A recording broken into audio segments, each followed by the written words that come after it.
वाघाळवाडी. आज या ठिकाणी आणि पंधारे ग्रामविकास मंच, सावित्रीबन पंधारे ग्रामविकास मंच या सर्वांना या ठिकाणी भेट देऊन खूप आनंद झाला. झाडाचं अतिशय उत्तम नियोजन केलं, पाण्याची उत्तम व्यवस्था केली. महत्त्वाचं झाडं लावणे म्हणजे लावू शकतात, पण त्याची निगा राखणे, त्याची पाण्याची व्यवस्था करणे आणि त्या झाडांबद्दलची अतिशय उत्तम माहिती तुम्ही ठेवलेली आहे. तुम्ही आम्हाला बोलावलं या ठिकाणी, खरोखरच तुमचं धन्यवाद. कारण एकमेकांच्या विचाराने, संवादाने खूप म्हणजे शिकायला मिळतं. ते तुमच्याकडून शिकायला मिळालं.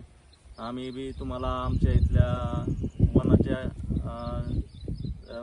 वनाच्या इथे तुम्हाला निमंत्रित करतो आणि तुम्हाला शुभेच्छा देतो. ओके, धन्यवाद. संगत बिघडवती आणि सुधरवती. आम्हाला ह्या अशी संगत लाभली आहे आणि नक्कीच पुढील काळात तुम्हाला कळेल सावित्रीबनातून